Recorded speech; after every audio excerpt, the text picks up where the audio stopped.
Buddy, welcome back to Goodnight Lighthouse. I'm Miss Dorothy and I'm here to read you another story. And I'm here to read you another story about a princess. You know, I think stories about princesses and princes are really fun. And this is a very different one because this is called The Paper Bag Princess.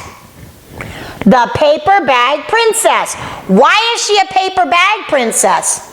Why is she wearing a paper bag and flying on a dragon? Wow, this is not your ordinary everyday princess story, I am sure. And we need to get into this book and find out what's going on with this paper bag princess.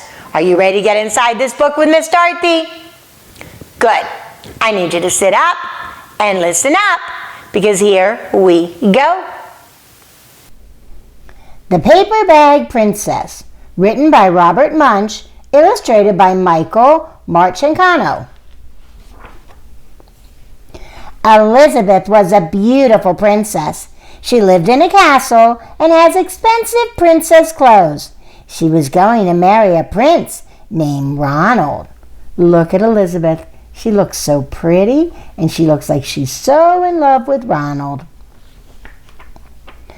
Unfortunately, a dragon smashed her castle, burned all her clothes with his fiery breath, and carried off Prince Ronald. Oh no! There goes the dragon, and he's taking the prince.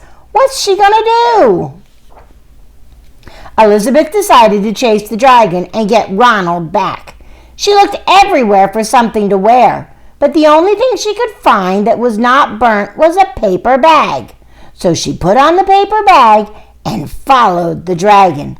He was easy to follow because he left a trail of burnt forests and horses' bones. Oh no, she has put on that big paper bag. She is going to find that dragon. She's going to get Ronald back. And she looks really mad. Finally, Elizabeth came to a cave with a large door that had a huge knocker on it. She took hold of the knocker and banged on the door. The dragon stuck his nose out of the door and said, "Well, a princess. I love to eat princesses, but I have already eaten a whole castle today. I am a very busy dragon. Come back tomorrow." He slammed the door so fast that Elizabeth almost got her nose caught. Oh no, the dragon just shut her out. Elizabeth grabbed the knocker and banged on the door again. The dragon stuck his nose out of the door and said, "Go away. I love to eat princesses, but I have already eaten a whole castle today. I am a very busy dragon. Come back tomorrow." "Wait!" shouted Elizabeth. "Is it true that you are the smartest and fiercest dragon in the whole world?" "Yes," said the dragon, feeling very proud of himself. "Is it true," said Elizabeth, "that you can burn up 10 forests with your fiery breath?" "Oh, yes," said the dragon, and he took a huge deep breath and breathed out so much fire that he burnt up to 50 forests. Wow, look at that. Looks like he's using up all his fire just because he's so proud. "Fantastic," said Elizabeth, and the dragon took another huge breath and breathed out so much fire that he burned up 100 forests. "Magnificent," said Elizabeth, and the dragon took another huge breath, but this time nothing came out. The dragon didn't even have enough fire left to cook a meatball. He did use up all his fire. I guess Elizabeth knew what she was doing. Elizabeth said, "Dragon, is it true that you can fly around the whole world in just 10 seconds?" "Why, yes," said the dragon, and he jumped up and flew all the way around the world in just 10 seconds. He was very tired when he got back, but Elizabeth shouted, "Fantastic! Do it again!" And he did it again. So the dragon jumped up and flew around the world in just 20 seconds. When he got back, he was too tired to talk, and he lay down and went straight to sleep. Elizabeth's very, very smart. Elizabeth whispered very softly, "Hey, dragon." The dragon didn't move at all. She lifted up the dragon's ear and put her head right inside. She shouted as loud as she could, "Hey, dragon!" The dragon was so tired he didn't even move, which means he cannot protect the cave. Elizabeth walked right over the dragon and opened the door to the cave. There was Prince Ronald. He looked at her and said, "Elizabeth, you are a mess. You smell like ashes, your hair is all tangled, and you are wearing a dirty old paper bag. Come back when you are dressed like a real princess." He is so rude. She went to all that trouble to save him, and he's just being mean to her. "Ronald," said Elizabeth, "your clothes are really pretty, and your hair is very neat.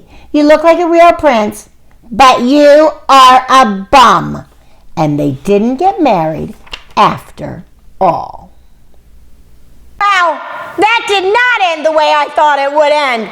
I can't believe what happened. The dragon came along and burned down her whole castle and her clothes and took Prince Ronald, but she was not scared. She went to get her prince back, and she tricked the dragon into getting really, really tired.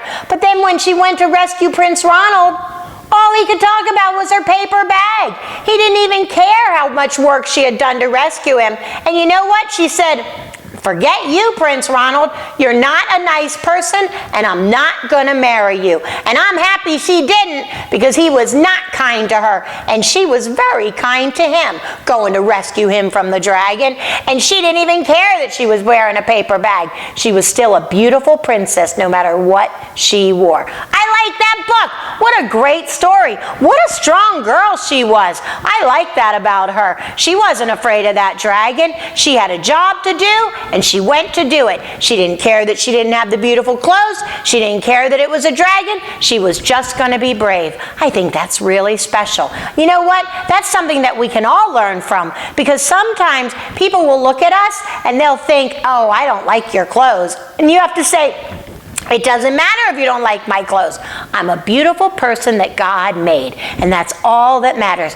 God made you to be exactly who you are, and you are beautiful, and you need to remember that no matter what people say." And just like the princess left Prince Ronald, if somebody's not nice to you, just walk away and go find a friend who you can really, really get along with. I think that's really important. And I hope you'll remember that tomorrow if anybody's mean to you. Don't be mean to them.